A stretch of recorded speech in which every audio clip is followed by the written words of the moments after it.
Have you ever wondered how a child learns to lie without being taught? How a boy learns to betray before he even understands loyalty? And what really happens when a father's secrets quietly become his son's education? Because in the quiet town of Akinyele, there lived a man named Kunle, IDME, who believed that children only learn what you tell them, never realizing that children learn far more from what you hide.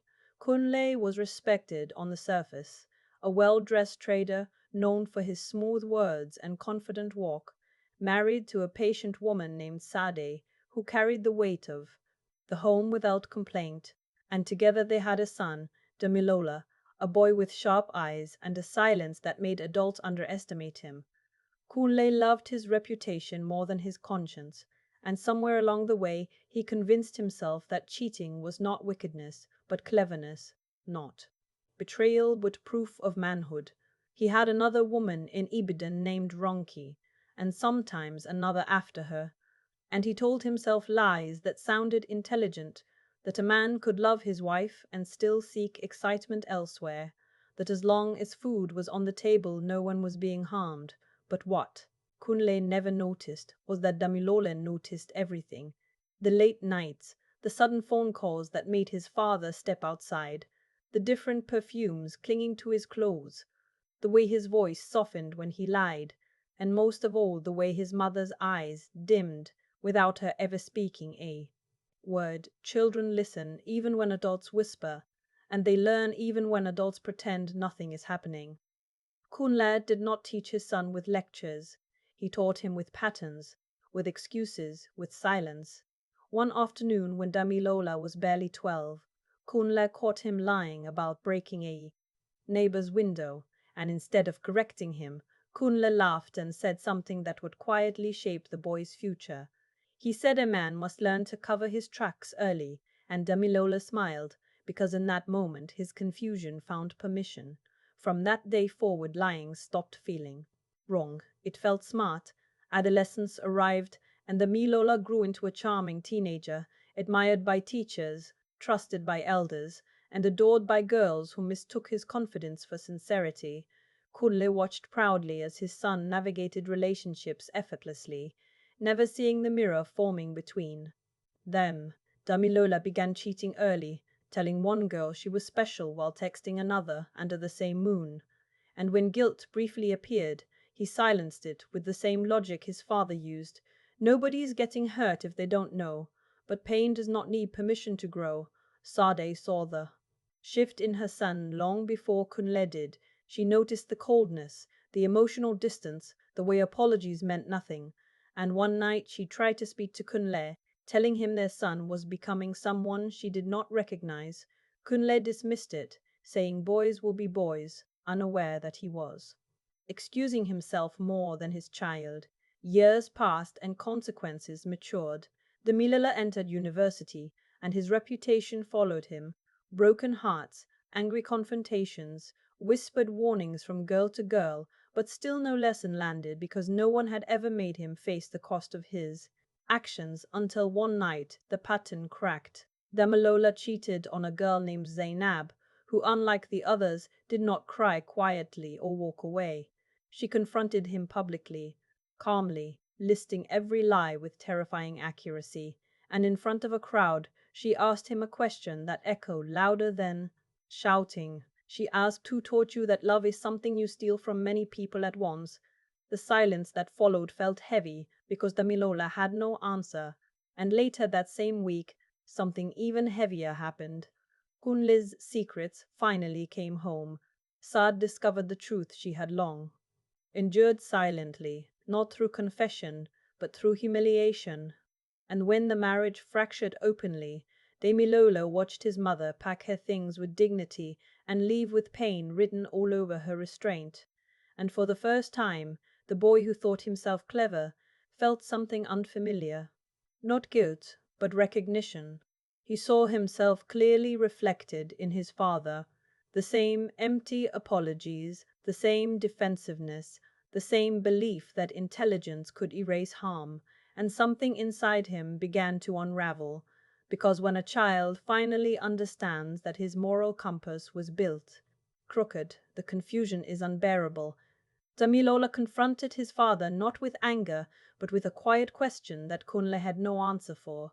He asked him if he had ever loved his mother enough to stay honest, and Kunle, the man of words, found himself wordless because the truth, when exposed, does not argue. It simply stands there, and in that moment the cycle stood at the crossroads, because Damilola could continue exactly as he was taught, or he could do the one thing his father never did, stop and face himself, and the story did not rush to decide for him, because real lessons never arrive neatly, they arrive slowly, painfully, and often too late, and what happened next in Damilola's life would decide whether this story repeated itself through another generation or finally broke where it began.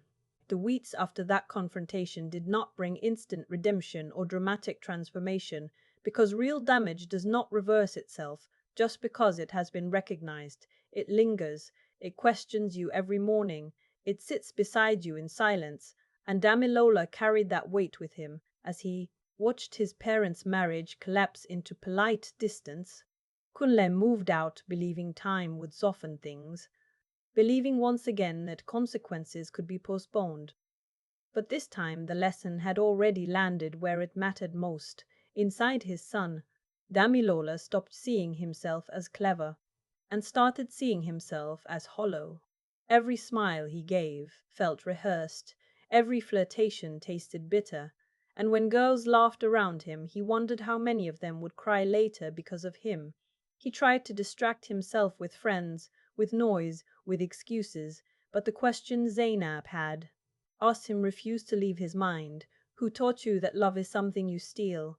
And the most painful part was realizing the answer was not a person, but a pattern, a home where truth was optional and loyalty was flexible, and for the first time, Damilola understood something many people never do, that parents teach values, even when they say nothing, especially when they say nothing. One evening he visited his mother's side in the small apartment she had rented, a quieter place filled with calm rather than comfort, and he saw something that unsettled him deeply. Peace, she was wounded, but not broken, sad, but not chaotic, and that image clashed with everything he thought betrayal caused. He asked her why she never spoke, why she endured for so long, and she answered softly that sometimes women hope silence will protect their children, but silence only teaches them to accept pain. That sentence cut deeper than any accusation, because Damilola realized his mother's silence had not saved him, it had shaped him, and that realization came with responsibility, not just regret. He tried to apologize to the girls he had hurt, not to be forgiven, but to be honest. Some ignored him, some laughed bitterly, some accepted his words without warmth, and each reaction taught him that apologies do not erase damage, they only acknowledge it. Meanwhile, Kunle watched from a distance, confused by his son's sudden seriousness, and one night he invited Damilola over, hoping to bond, to laugh, pretend nothing had changed, but the son he met was no longer the boy who admired his shortcuts. Damilola spoke calmly, without anger, and told his father something Kunle had never expected to hear, that he was afraid of becoming him, and that fear terrified Kunle more than any insult could have, because for the first time he saw his legacy clearly, not wealth, not respect, but a broken example. Kunle tried to defend himself, saying life is complicated, that no one is perfect, that men make mistakes, but Damilola responded with a truth that landed heavy. Mistakes repeated are lessons taught. And that sentence ended the conversation, because there was nothing left to justify. Time moved forward, and life did what it always does. It kept going. Kunle remained alone longer than he expected, discovering that charm fades faster than trust, while Damilola slowly rebuilt himself, not perfectly, not proudly, but intentionally, learning to be honest even when it cost him attention, learning to walk away rather than collect hearts like trophies, learning that self-control is louder than confidence. And years later, when Damilola became a father himself, holding his newborn son in his arms. He felt the weight of generations in that small breath. He understood in that moment that parenting is not about rules, shouted, or punishments enforced. It is about the invisible curriculum children study every day. The way you treat their mother, the way you speak when angry, the way you handle temptation when no one is watching. And Damilola made a quiet promise, not to his child, but to himself, that the cycle would end here, that his son would learn loyalty by seeing it lived, honesty by watching it practiced, and love by feeling safe inside it, because the most dangerous inheritance is not poverty or struggle, it is normalized wrongdoing. And the most powerful gift a parent can give is an example that does not need explanation. This story is not about condemning men or blaming fathers.